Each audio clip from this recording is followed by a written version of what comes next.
The real cost of a new car isn't the monthly payment. It's the retirement you're quietly burning to pay it.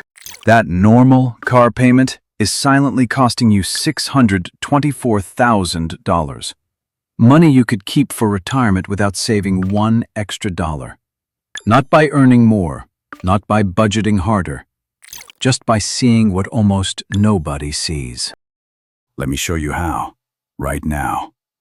If you've ever looked at your retirement savings and felt a quiet knot in your stomach, like the number's too small and the clock's moving too fast, this one's for you. Most people think the fix is to earn more or to finally get serious about budgeting. It usually isn't either of those. The money is already leaving your hands. You just can't see where. And I want to be clear about who I'm talking to. You're not reckless. You don't blow your paycheck on nonsense. You're the responsible one. You show up, you work, you try to do the right thing with your money.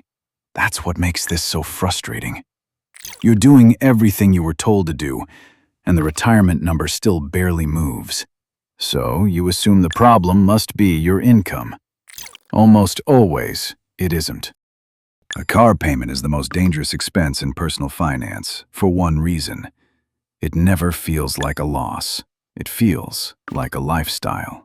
You sign once, and for the next 6 or 7 years, that money disappears on autopilot, and no statement ever tells you what it could have become. There's no alert on your phone that says, you just gave up 4 years of retirement. There's a nice car in the driveway, and a vague sense that you're falling behind, and no clue that the two are connected. Now, the first thing nobody shows you is worth the next 2 minutes on its own.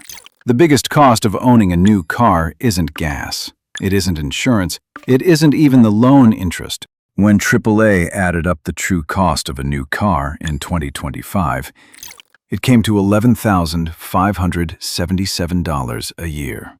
And the biggest single line in that number is depreciation. About $4,300 a year of value that just evaporates while the car sits in your driveway. Put a real number on it.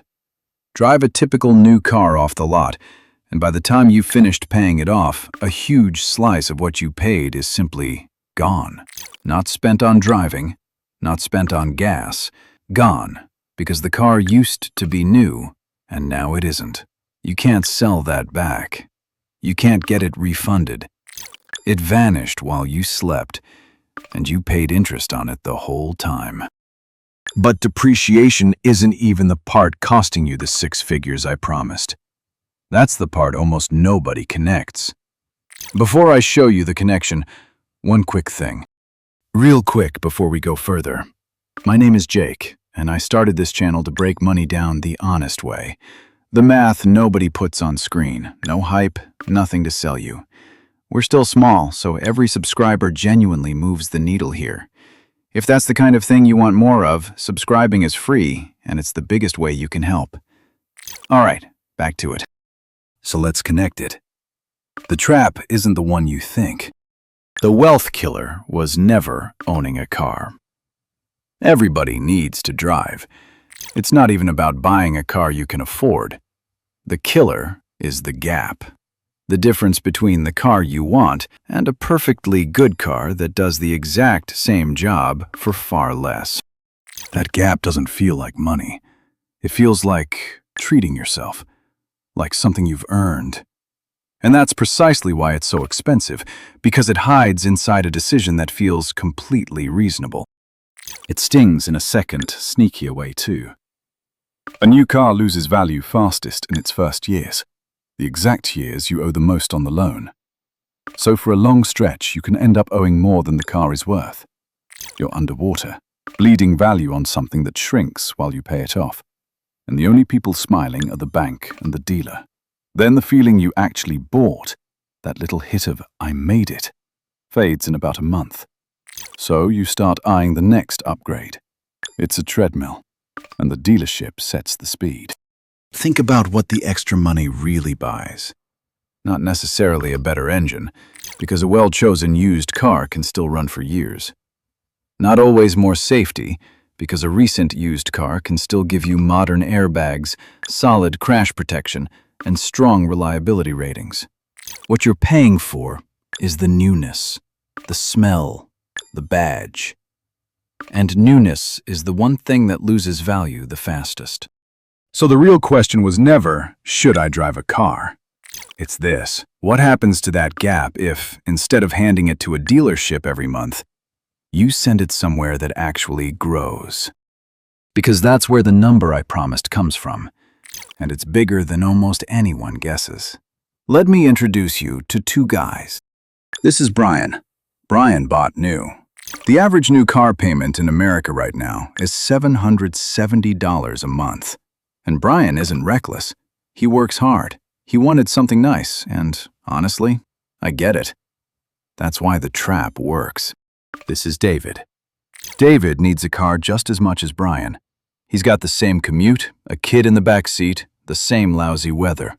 But David bought a reliable used car, 2 or 3 years old, for around $300 a month.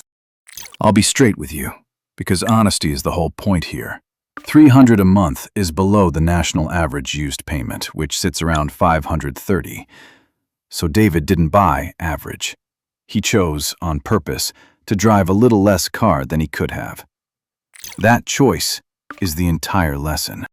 Look at just the loans for a second. Over a typical 6-year term, Brian hands the dealership around $55,000. David hands over about $22,000.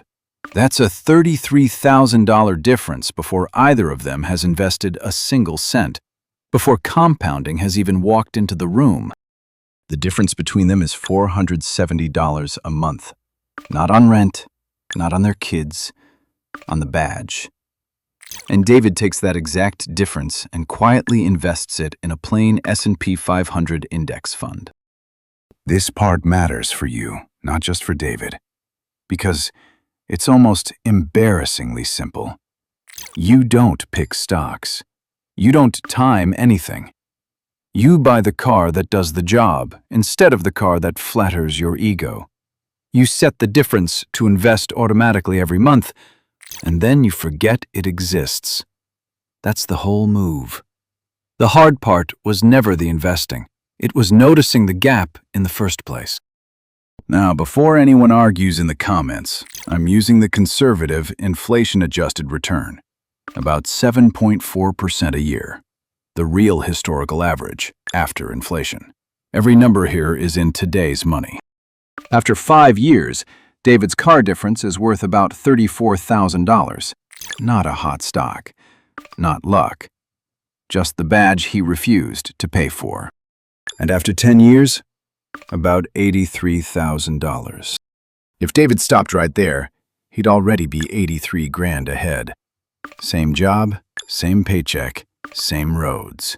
One drove something newer, the other's $83,000 richer. But David doesn't stop at 10 years, and neither does his money. Because almost everyone stops thinking at 10 years. We can't picture further. But your money has no idea you stopped paying attention. So watch what happens when we just let it keep going. $470 a month, the same boring fund, the same conservative return. We change nothing. We just add time. At 15 years, David's at about $155,000. At 20 years, $258,000.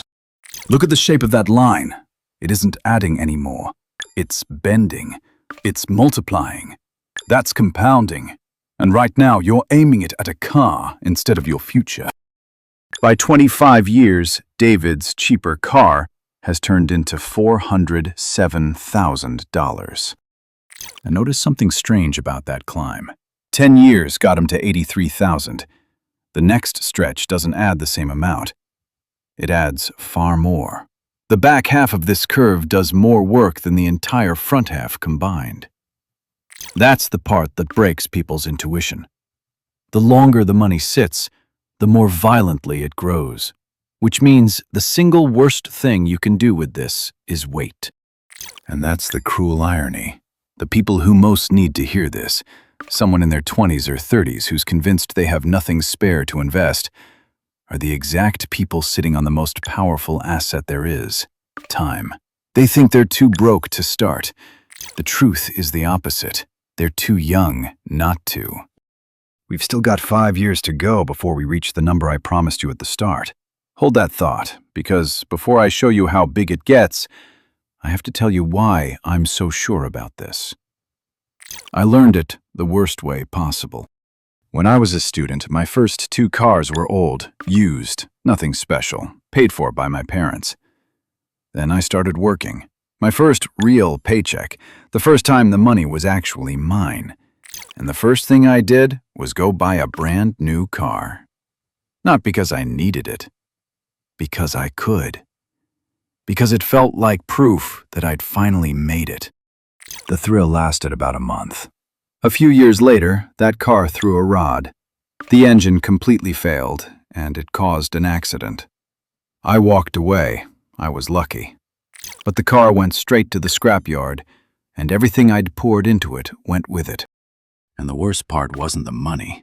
It was realizing I hadn't really bought that car for me. I'd bought it for the version of me I wanted other people to see. A coworker's glance in the parking lot, the look on someone's face when I pulled up in something new. I'd quietly traded years of future freedom for a few months of looking like I'd made it. After that, I only ever bought used. And I felt the difference in my finances almost immediately. For the first time in my life, there was money left at the end of the month. Money to invest. That gap I'd been handing to a dealership became the seed of everything I've built since. So when I tell you the new car is the wealth killer, I'm not lecturing you. I'm telling you what it cost me, and what I wish someone had put on a screen in front of me back then. So let me do that for you now. David, same salary as Brian, same paycheck. The only difference in their entire financial lives is the car in the driveway and what they did with the gap. At 30 years, $624,000. That's it. That's the number from the very first sentence of this video. Not from earning more, not from a side hustle, not from saving $1 extra, just from refusing to pay for newness and sending the difference somewhere that grows. Using the standard 4% rule, that could mean roughly $25,000 a year in retirement income. David's cheaper car doesn't just buy him a retirement, it helps pay him a salary in it. Sit with that. $25,000 a year landing in your account in retirement, on top of everything else, without you lifting a finger. All because of a car you chose not to buy decades earlier. That isn't a budgeting hack. That's a different retirement. And if you want to know how far this goes, imagine you skipped the payment entirely. A reliable car you own outright, and you invest the whole $770 a month. Over 30 years, that crosses $1 million in today's money. That's the real choice nobody ever puts in front of you. A nicer car now, or $1 million retirement later. Now you've got 3 objections. Good.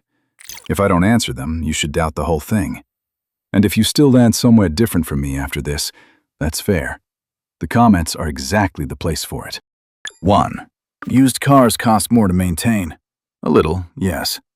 Older cars need more repairs, that's real. So let's be generous and say a reliable used car runs you a full $1,000 more a year in maintenance. Fine. The payment gap we just walked through is $5,640 a year. Even after you hand back that $1,000 in repairs, you're still thousands ahead, every single year. The maintenance argument doesn't sink this. It barely scratches the paint. 2. New means safety and reliability, and I've got kids in the car. Fair, and I take that seriously. I'm not telling you to put your family in a rust bucket. But a car that's 2 to 4 years old can still have modern airbags, a solid crash structure, and strong reliability ratings. The danger isn't the age.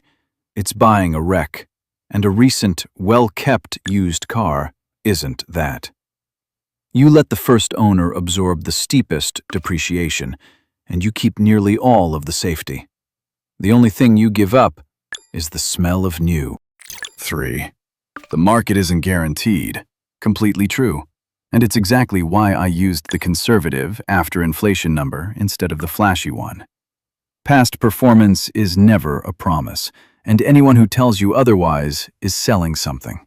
But weigh the two risks side by side. I might earn a little less than the historical average is a maybe. I will lose thousands of dollars a year to depreciation is a certainty. It's already happening in your driveway right now. One is a risk you choose. The other is a loss you're absorbing without noticing.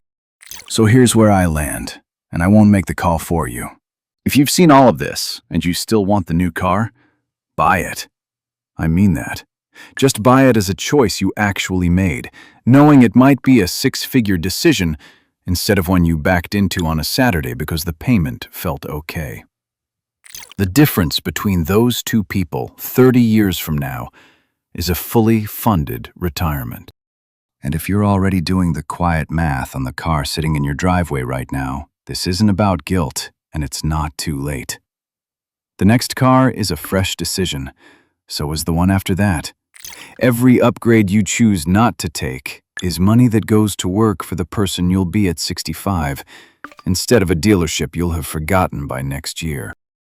The wealth killer was never the car in your driveway. It was the upgrade you never really decided to make.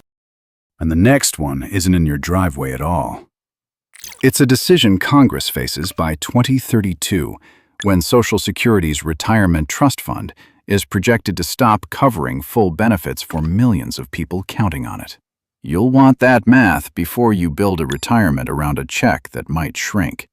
That's the next video. If this changed how you see your next car, do me one favor. Like it, so it reaches someone about to walk onto a car lot this weekend. Subscribe for the Social Security breakdown, and hit the bell so you actually catch it.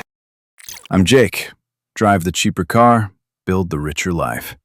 See you in the next one.